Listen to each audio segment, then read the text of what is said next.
Hi guys, welcome back to yet another video. My name is Martin. I'm filming this in my storage unit tonight. What I do on this channel is I show off 4 books from random and I end on a key issue. We'll mention it's a Saturday night here. It's quite cold. I can hear it's raining outside. So it's really nice to be in a storage unit with the rain going. It's kind of relaxing. But yeah, I wouldn't mind getting home because there's a movie I want to watch. It's on TV tonight. Anyhow, I do want to talk about comics though. And I'm going to just crack on.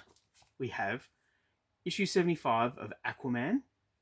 Now, this came out in January of 2001. It's the last issue of the 90s the 90s series, which was predominantly written by Peter David, and then it was taken over by Eric Larson, and it was kind of criticized at the time.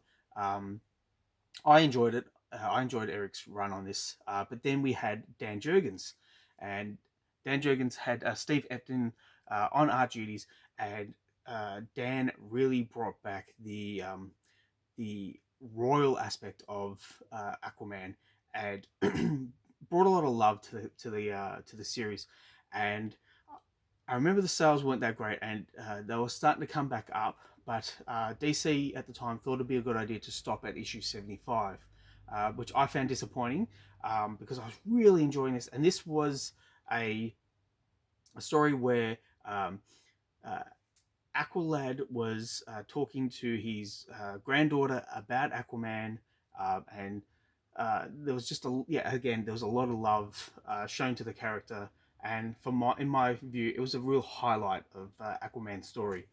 Um, and yeah, we had Michael Luda on art duties for the covers, and just some beautiful covers right near the end.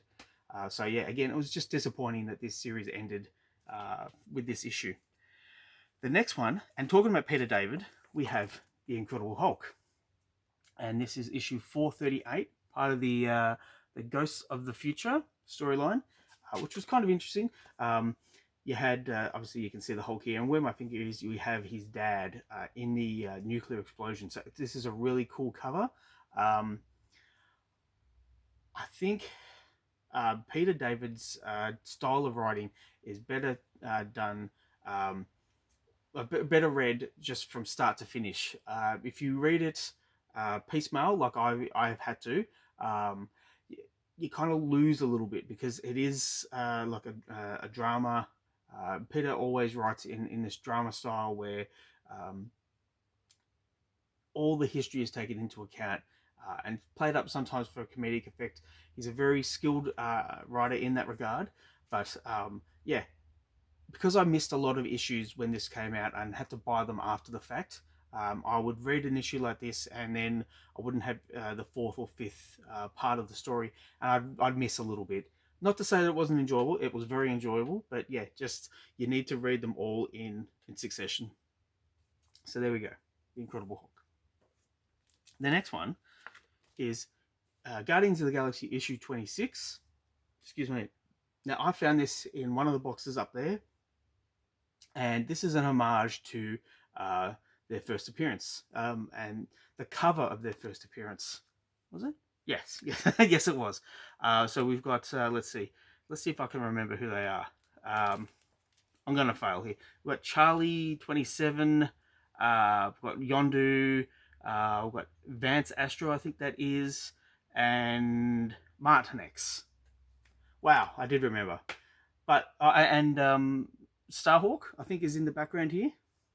You tell me, Guardians of the Galaxy fans, you tell me, did I completely stuff up and did I just think that I was right?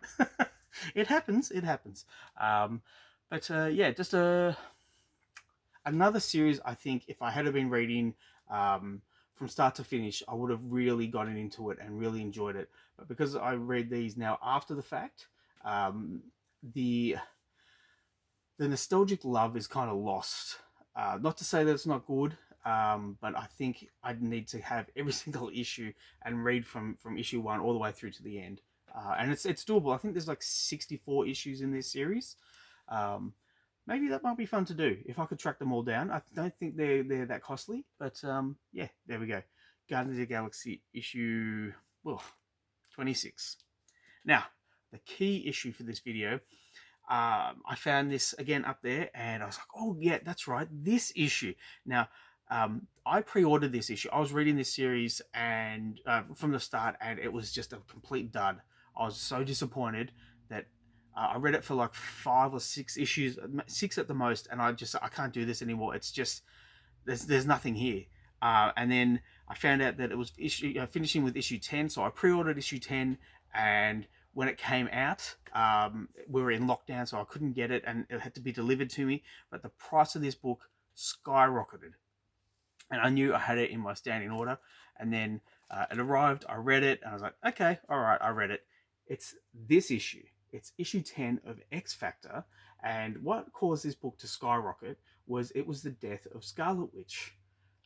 And that was it. It wasn't the X Factor that I remember. I felt that this series had no purpose.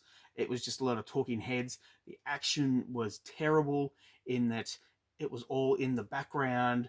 Like you'd almost need a bloody microscope to see the action. That's not what I buy comic books for. I want to see the action.